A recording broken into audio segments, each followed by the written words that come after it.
Bonjour à tous, j'espère que vous allez bien. On se retrouve aujourd'hui pour une nouvelle vidéo. On va faire un maquillage ensemble. On va plutôt se concentrer sur les yeux, sur le reste du teint et sur le mascara parce que j'ai des nouveaux produits à vous présenter. Pour ce qui est de mon teint, je l'ai déjà fait avec mon fond de teint numéro 1 de chez Chanel. Et puis j'ai également pris mon anti-cerne de chez Lancôme que vous connaissez et ma poudre de chez Make Up Forever que vous connaissez aussi. Quoi qu'il en soit, vous retrouverez la totalité des liens des produits au niveau de la barre d'infos.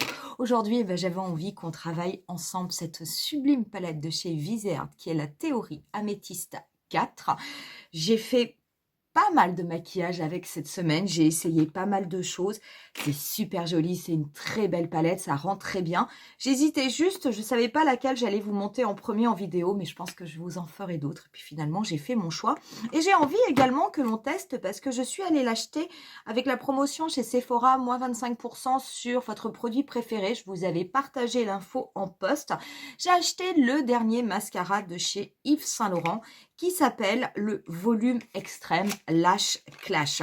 C'est ce mascara qui se présente comme ceci, hein, donc avec le sigle Yves Saint Laurent au niveau du bâton. J'ai hâte de voir ce que cela donne. Il n'est pas donné quand même, il coûte 38 €, donc c'est vrai qu'avec 25% de réduction, c'était quand même bienvenu. Pour ce qui est du tutoriel, si jamais ça vous plaît, n'hésitez pas à mettre un petit pouce, n'hésitez pas aussi à vous abonner à ma chaîne si ça n'est déjà fait. Et pour ce qui est du maquillage des yeux, on ne traîne pas plus, on commence de suite. Je vais commencer par prendre un pinceau MAC 217 et je vais me concentrer d'abord sur les teintes mates. Et je vais prendre la teinte la plus claire, donc je vais en prendre un petit peu avec mon pinceau.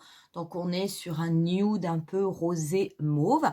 Et je vais appliquer par contre ce fard sur la totalité de ma paupière mobile, très légèrement.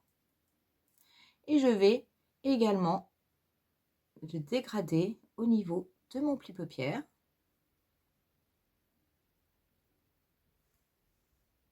Donc c'est vraiment une base, hein, c'est quelque chose qui va être extrêmement léger.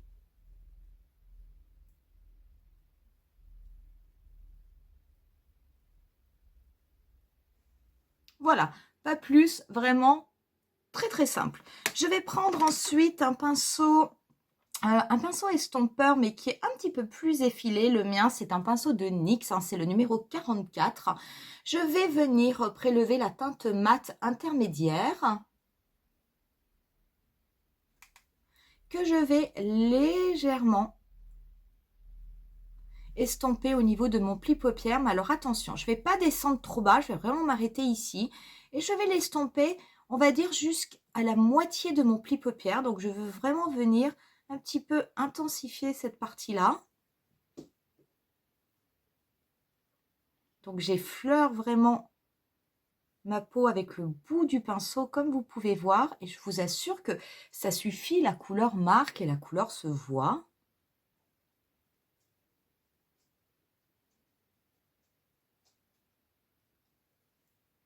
Pas de chute pour le moment. Et surtout de très belles couleurs. Je vais prendre un pinceau propre, c'est un pinceau Zoeva, juste pour venir bien estomper mon contour, pour être sûr que ça fasse bien fondu.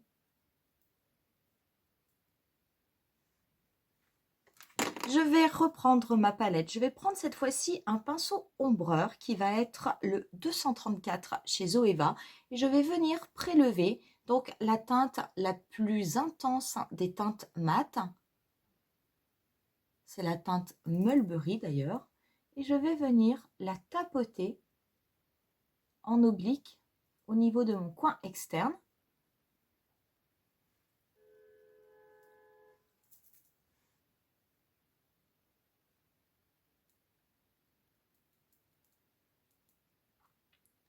Alors attention, hein, parce que c'est une couleur qui est vraiment très intense, qui est vraiment extrêmement belle, mais qui est très très très très intense. Et une fois que je l'ai déposée en oblique, je vais venir la fondre et la dégrader. Alors je fais plein de petits mouvements circulaires sur place. Je ne vais absolument pas plus loin au niveau de ma paupière mobile. Je me concentre vraiment sur le dernier tiers. Et ici, quand je la dégrade en haut, je bloque, vous voyez, au niveau de mon os. Je ne vais pas plus haut.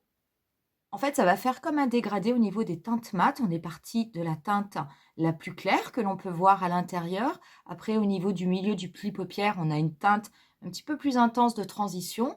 Et ça va venir se fondre avec la teinte d'intensité. Donc, ça va faire un très, très joli dégradé. Alors, l'avantage, parce que normalement, ces teintes, ce sont des teintes quand même intermédiaires qui sont un petit peu difficiles à dégrader. Bien plus faciles que du bleu ou du vert, je vous rassure, mais bien plus difficile que des teintes nude, des teintes neutres. Et bien là, celle-ci, je peux vous assurer qu'il n'y a absolument aucun problème. Ça se dégrade tout seul, tout seul, tout seul. Voilà, on va en rester là pour la paupière supérieure et en tout cas pour le cadre. Je vais venir prendre un petit pinceau. Moi, je vais me servir de mon pinceau Urban Decay qui me sert à prélever souvent les teintes pailletées. Mais vous pouvez prendre un pinceau ombreur et je vais venir prélever la teinte métallisée du milieu. Donc, je vais la prélever avec mon petit pinceau. Je vais dans un premier temps, les fards, je vais vraiment les travailler secs. Je vais dans un premier temps l'appliquer au niveau de ma paupière mobile.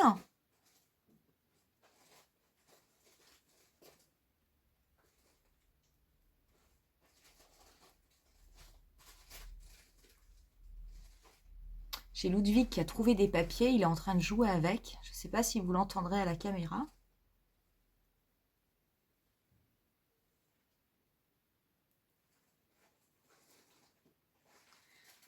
Alors ça, c'est vraiment une très très belle teinte mauve avec des sous-tons froids. C'est absolument magnifique, magnifique, magnifique, magnifique.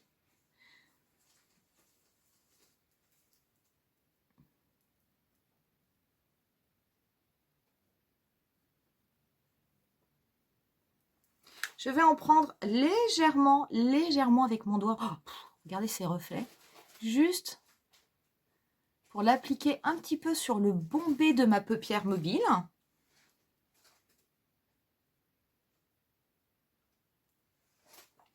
Pas plus, parce que même si on a fait un cadre où on a un dégradé de couleur, je ne veux pas que ce soit trop intense.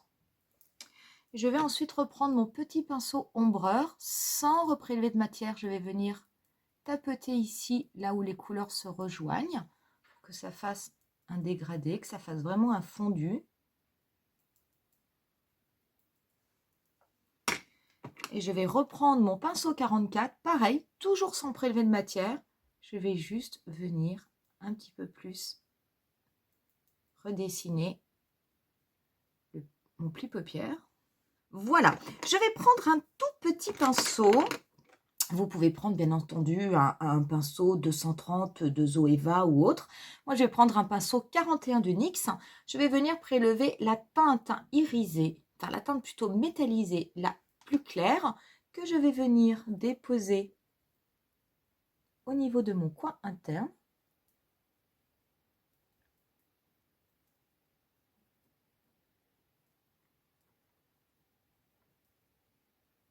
Et je vais très très légèrement en mettre en dessous de mon sourcil, juste pour illuminer un peu.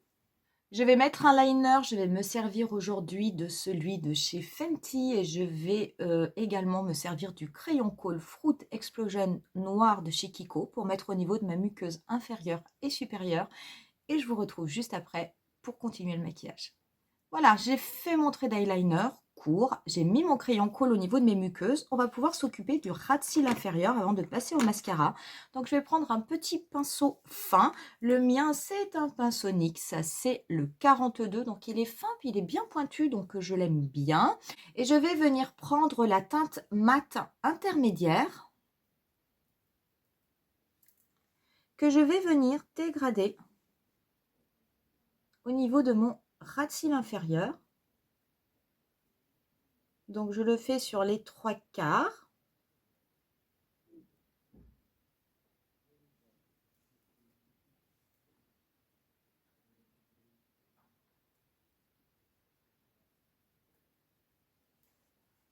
Je vais ensuite prendre un pinceau extrêmement fin. C'est un pinceau liner. Celui-ci, il est droit, mais vous pouvez en prendre un biseauté. Je vais venir prendre cette couleur intense, Mulberry, que je vais juste venir déposer au niveau du coin externe, mais en restant très très proche de la racine de mes cils. Et je vais essayer de le dégrader au maximum au niveau de mon coin externe.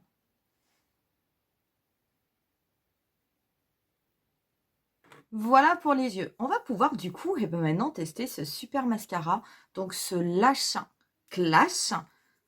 Alors, comment il se présente? Donc, hop, donc c'est une brosse en fibre, légèrement conique, assez grosse. Alors, c'est marrant, c'est un gros tube de mascara. Ça me fait penser un petit peu au Go Big or Go Home de chez KVD. Donc, on va voir un petit peu. C'est vrai que Saint-Laurent, moi, j'ai tendance à connaître uniquement le mascara Effet Fossile, qui est extrêmement beau. Son seul défaut, c'est que je trouve qu'il sèche extrêmement vite. Donc, il devient très, très vite inutilisable. Et c'est vrai que pour le prix, ben, je trouve ça un petit peu décevant. Donc, on va voir avec ce mascara, qui pareil, hein, est un mascara donc, qui est censé apporter un volume extrême. Tu peux le travailler. Donc, je vais en mettre dessous et dessus. Mais alors, avec ce type de brosse, voilà, ça y est, paf. Un truc de mascara, je vais le laisser, je vais l'enlever. Voilà ce que cela donne une fois que l'on a fait un œil. Alors, vous voyez, si je regarde en l'air, je veux dire, il y a quand même une belle longueur. Il y a un joli volume. Ça fait pas de paquet, mais il faut quand même le travailler. C'est un très, très beau résultat. Je vais faire le deuxième œil et je reviens pour qu'on puisse finir le teint. Voilà ce que cela donne avec le mascara. Très, très joli. C'est un très joli mascara. Honnêtement, la brosse est un peu grosse, mais bon, je vous en parlerai plus en fin de vidéo. Mais en tout cas, le résultat est très beau. Je vais venir appliquer un petit peu de bronzer et je vais me servir de la palette Nude Gasm de chez Charlotte Tilbury. Parce que j'avais d'autres bronzers, mais ils étaient trop chauds pour moi. Donc, je vais en mettre, mais très très légèrement.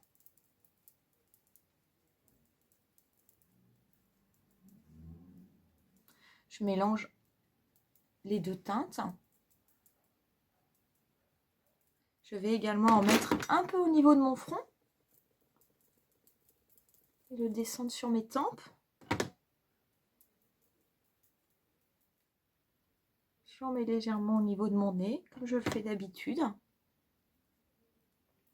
Mais je vous assure que c'est léger, hein. C'est vraiment léger pour rester, on va dire, complètement en accord avec les yeux, qui ne sont pas forcément intenses.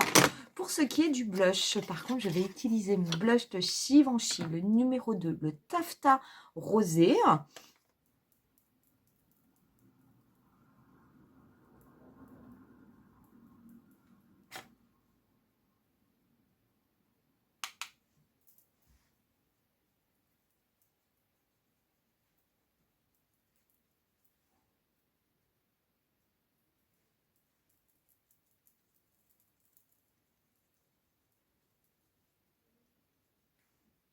Je vais venir mettre un petit peu d'highlighter. Je vais rester... je vais prendre en fait un highlighter de chez Kiko de la gamme Holiday Gem. Je l'aime bien parce qu'en fait, il est dans des teintes un petit peu rosées. Et je vais en appliquer un petit peu au niveau du coin externe. Un petit peu sur le nez.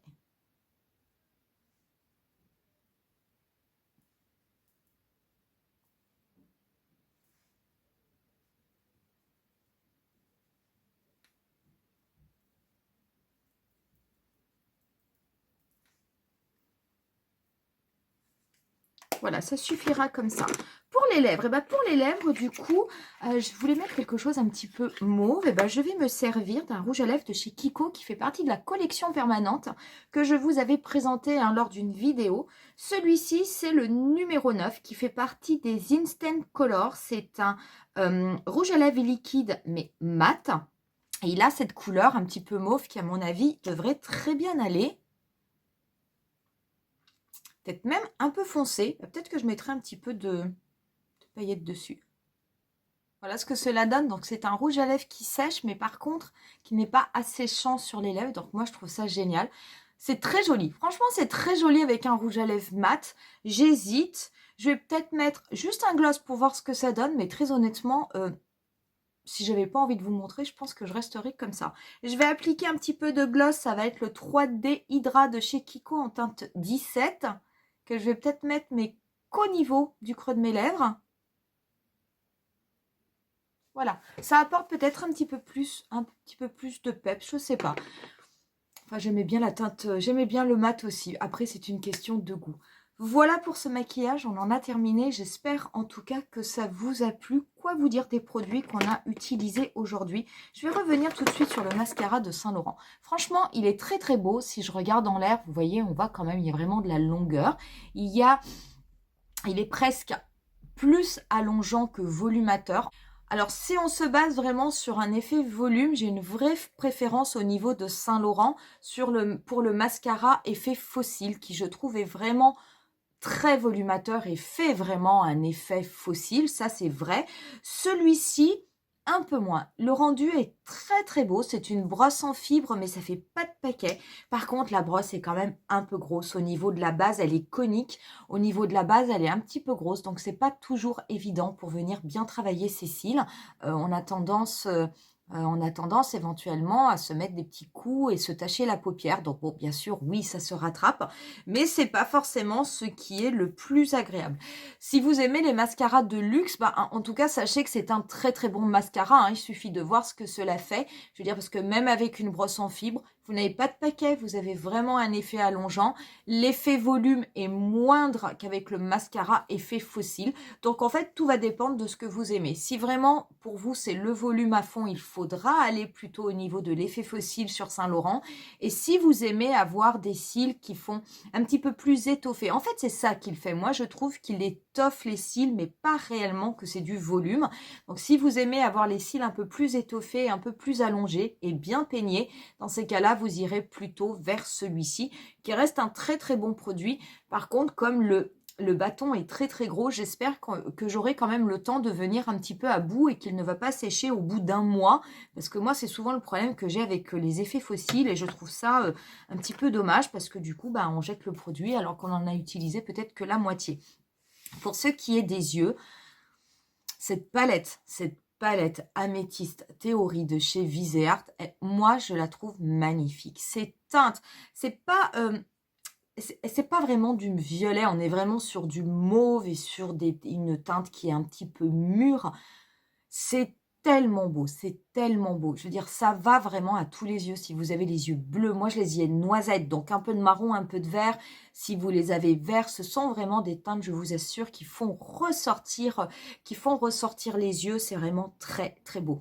J'ai eu quelques chutes, il faut faire attention au niveau de la teinte métallisée, mais rien de bien méchant. Je n'en ai pas eu par contre avec les teintes mates. Les teintes mates sont très belles, enfin, vous le voyez, je veux dire, c'est quelque chose qui se travaille avec énormément de facilité. Donc ça, c'est quand même très, très agréable. Les couleurs, en fait, elles se fondent sur la paupière, ça glisse. J'ai pris très, très peu de produits à chaque fois. Et vous voyez, néanmoins, ça marque, ça se voit sur les yeux. Il y a absolument rien à redire. Cette teinte-ci, c'est la seule que nous n'avons pas utilisée aujourd'hui. Elle est comme ceci. Je l'ai utilisée, moi, dans la semaine pour l'essayer avec d'autres maquillages. Sublime. Je pense que je vous referai sans doute un tutoriel ou éventuellement je la mettrai un petit peu plus à l'honneur pour que vous puissiez voir. Mais très honnêtement, j'ai dû faire 5 ou 6 maquillages depuis que j'ai cette palette différents pour voir un petit peu ce que ça donnait. Je vous assure qu'on fait un nombre incroyable de maquillages dans des styles différents avec ce type de palette, que ce soit des choses très légères, des choses intermédiaires ou éventuellement des maquillages un petit peu plus intenses. Voilà pour cette vidéo, j'espère en tout cas que ça vous aura plu. N'hésitez pas à me dire en commentaire si vous avez cette palette, si vous avez déjà acheté ce fameux mascara d'Yves Saint Laurent et si oui, qu'est-ce que vous en pensez, que ce soit en bien, que ce soit en mal. Moi, je vous laisse avec quelques photos du look final. Je vous dis rendez-vous à très bientôt pour une nouvelle vidéo. Bye!